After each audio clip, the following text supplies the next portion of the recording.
Living Local Carolina with Katie Turner. Local trends, shopping, dining, and more. This is Living Local Carolina. On today's segment, I'm honored to be joined by Doug Lineberry and Jim Gilliam, partners at Burr, Forman, LLP. Whether he's assisting clients with the protection of intellectual property through patent, trademark, or copyright prosecution, or intellectual property litigation, Doug Lineberry focuses on building relationships founded on trust and constant communication. Doug successfully prosecutes patents, applications for mechanical, medical, and chemical technologies. He helps clients with establishing and protecting trademark portfolios, guarding against improper third-party use, and conducting enforcement actions. He advises his clients on all matters involving intellectual property, trade secrets, branding and marketing issues, and contractual and other business matters. Doug also works with mid-level companies within the biotech industry. This gives him the opportunity to use his broad connections to help bring their inventions to market safely while protecting their intellectual property every step of the way. Doug was listed in the Best Lawyers in America Litigation Intellectual Property since 2020, the Greenville Business Magazine, Legal Elite of the Upstate 2018 and 2020, and Intellectual Property and Innovation 2021, and Managing Intellectual Property Magazine, IP Star 2015 and 2016. Jim Gilliam is an equity partner at Burr and Forman.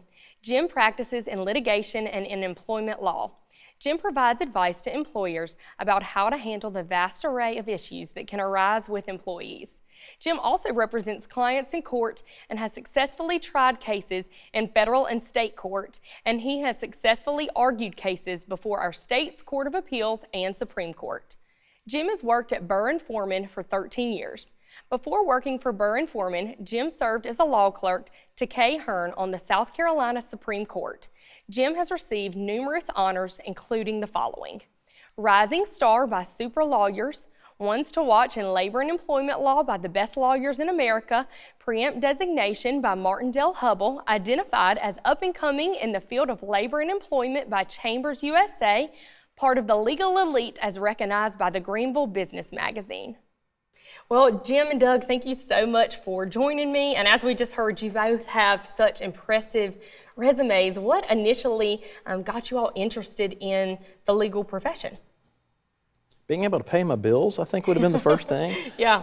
I've always been a talker. I don't know if that's the same for Jim, but by third grade, I was like, I'm going to become an attorney. Yeah. And that's just always kind of been the path. But I'm a weird one because I'm a biology, chemistry double major. Okay. So I'm kind of a unique one.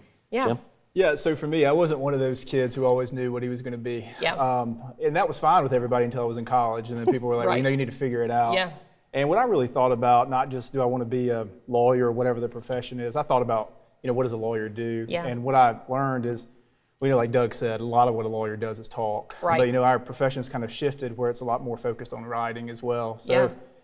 For those reasons, I was drawn to the legal profession. And I think for most people, you know, who are attracted to our profession, they're also interested in helping people. Yeah. So those three things, that's why I wanted to be a lawyer. For sure. And as you were mentioning, you know, what does a lawyer do? I think a lot of people at home maybe even have the misconception of like what a lawyer is, in the sense that, you know, you think maybe there's only one kind of lawyer. And both of you are different in different kind of fields within the legal profession. Will you, I guess, briefly kind of say what field you're in, and then what drew you to that specific part of a legal profession? Sure.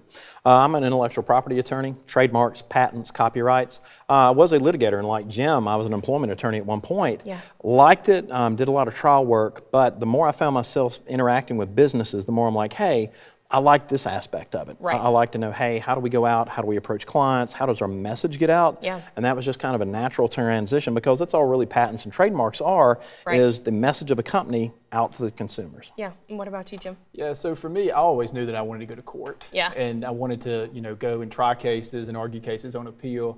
So that was something that I knew I wanted to do once I decided I wanted to be a lawyer. But in terms of being drawn towards employment law, that wasn't a plan. I just so happened to work for the attorney I started working for, who you've had on the show before, Henrietta Golding. Yeah. She was a practitioner in employment law, so I learned that area of the law from her. Yeah. And after learning it from her, I became really interested in it. Wonderful. And I know you mentioned that, you know, in being a lawyer, you get to help a lot of people, and that's what draws a lot of people to law. What would you guys say is the most kind of rewarding part about being a lawyer?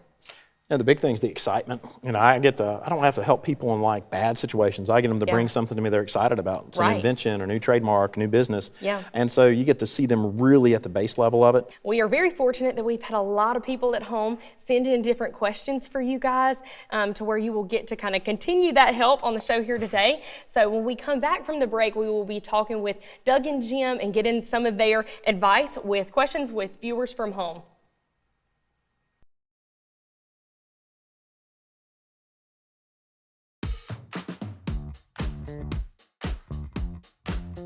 Welcome back to the Living Local Carolina Financial Friday Community Panel. I am joined today with esteemed attorneys Doug Lineberry and Jim Gilliam, and they are here to kind of answer some questions that you all may have. And, Doug, we'll start with you. We were talking a little bit before the break about the different kinds of law that you each practice. Will you give the viewers at home a little bit more of an explanation about what you do and the scope of cases that you work on a day-to-day? Sure. What I do is I try to help clients manage the branding and marketing. Yeah. We do that via their patent work, their inventions. We do that via their trademarks. That's essentially the messages to their consumers. I help folks register those, I help them protect them, I help them prosecute them. Also help them defend them.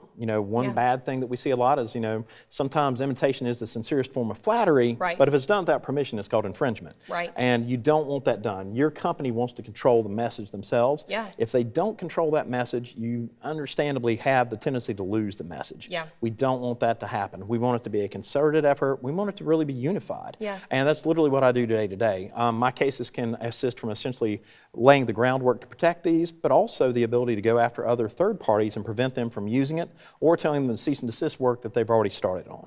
Well, and that's great, and it's so important, and Carolina Trust is so lucky to have you as a friend of the credit union and kind of assist us in, different things of that matter.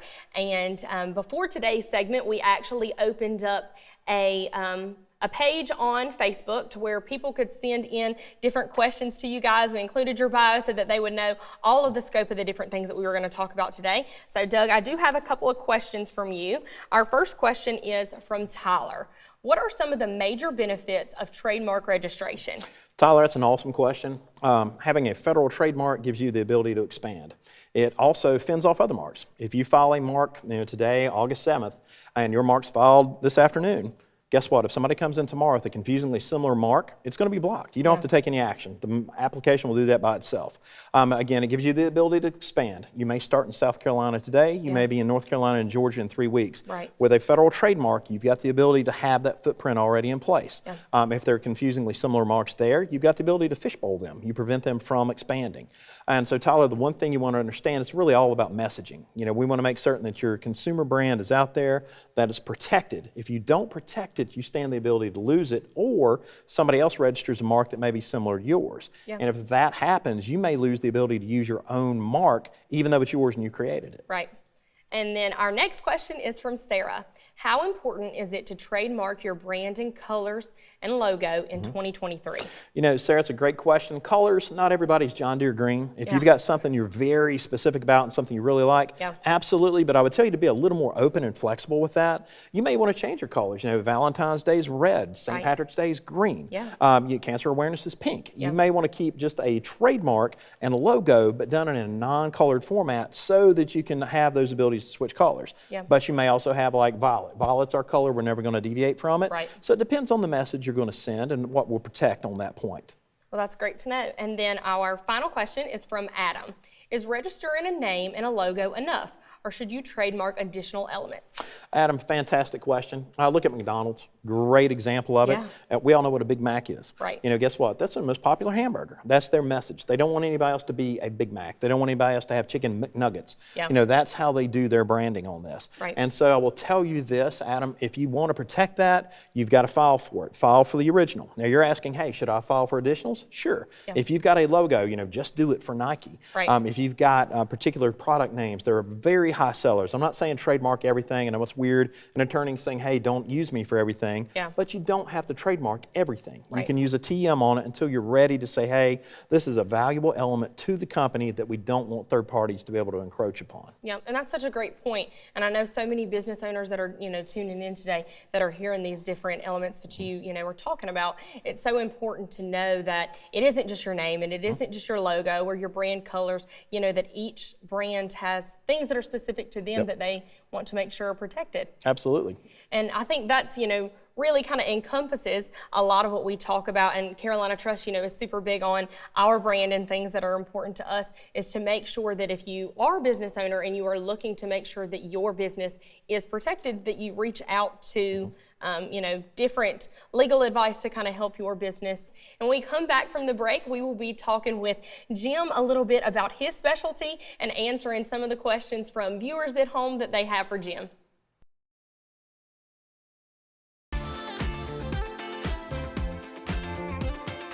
Welcome back to the Living Local Carolina Financial Friday Community Panel.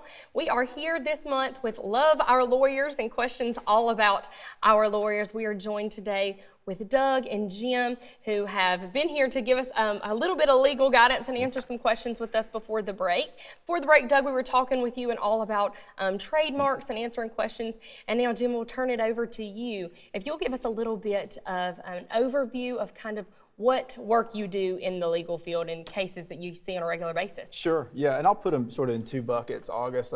So, the first bucket is go to court, do active litigation. And I represent typically, in the employment side, employers on those matters. So anytime there's a case that actually goes to court, I'll represent the employer. If a former employee or a current employee brings a lawsuit against them, I also represent companies as it relates to their competitors as well.